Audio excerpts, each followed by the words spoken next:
Ramai sekali ya penontonnya. Pesta nelayan Danau Lampulung.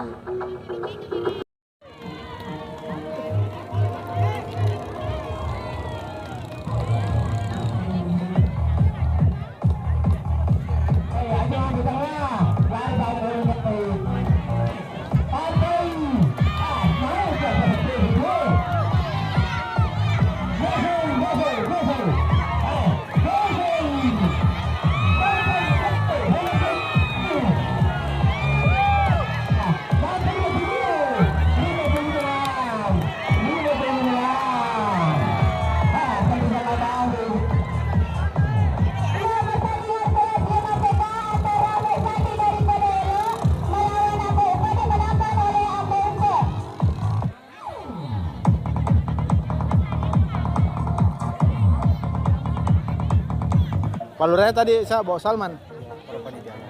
Oke, kita ke panitia dulu ya.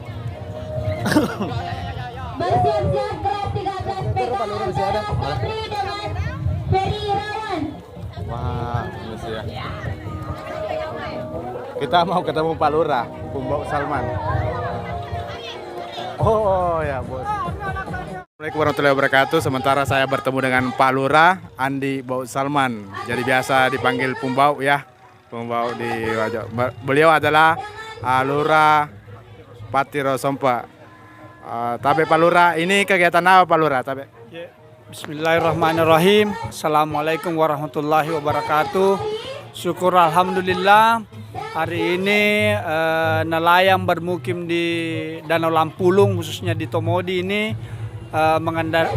menyelenggarakan kegiatan lomba perahu tongkang yang biasa orang sebut dengan lomba perahu katinting. Tetapi spesifik di danau ini, di Danau Lampulung ini, masyarakat sering menyebutnya sebagai perahu tongkang. Kegiatan ini merupakan kegiatan dalam rangka perayaan kemerdekaan Republik Indonesia. Tentu memang kita berharap bahwa kegiatan ini selanjutnya akan menjadi event yang didaftarkan sebagai event kabupaten di pariwisata. Dan tempat ini nanti akan kami tata dan mudah-mudahan bisa menjadi objek wisata nasional.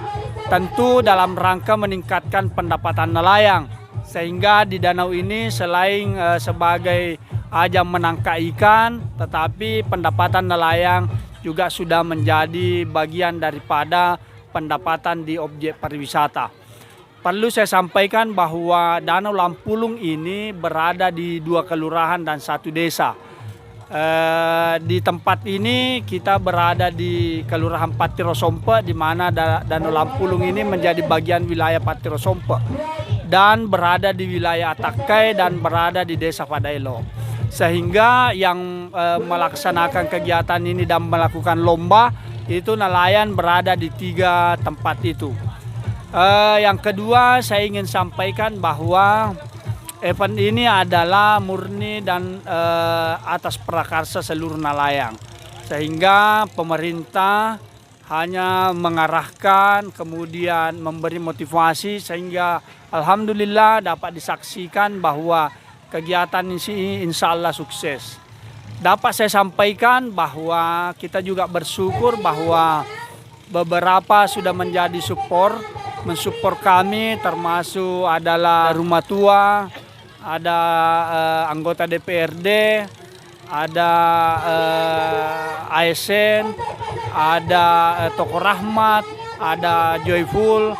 Semua itu menjadi bagian menyumbangkan sebagian dari pendapatannya sehingga terlaksana acara ini. Saya ingin sampaikan bahwa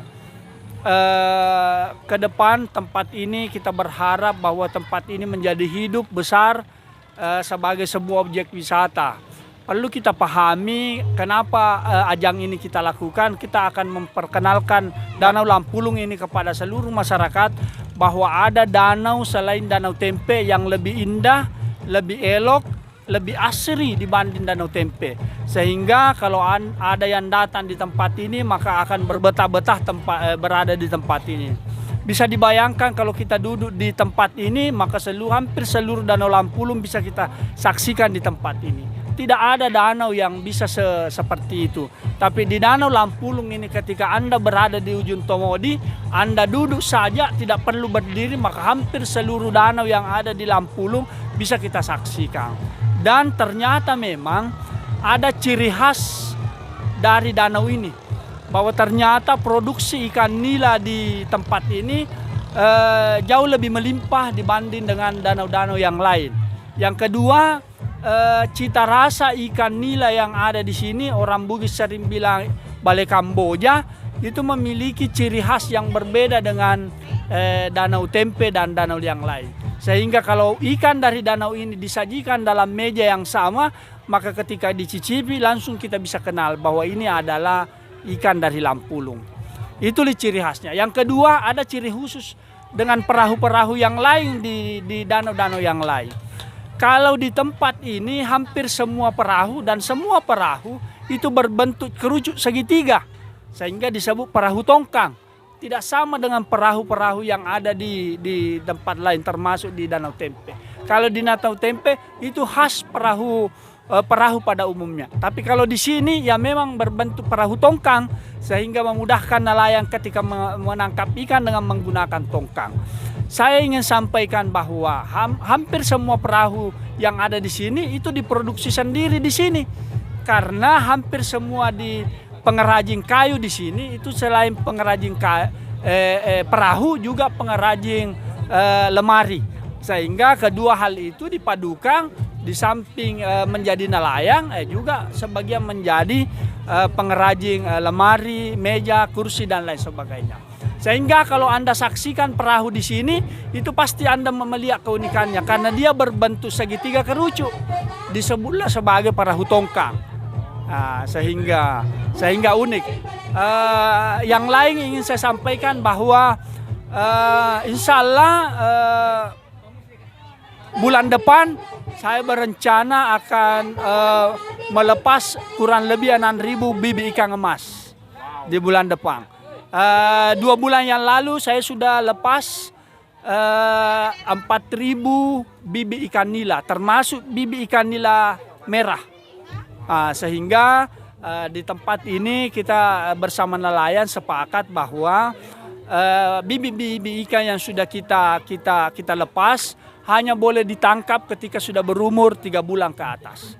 Jadi mereka para nelayan meskipun menangkap ikan itu dengan menggunakan alat tangkap tradisional, maka ketika dia belum berumur 3 bulan maka harus dilepas kembali supaya ada kesempatan untuk berkembang biak.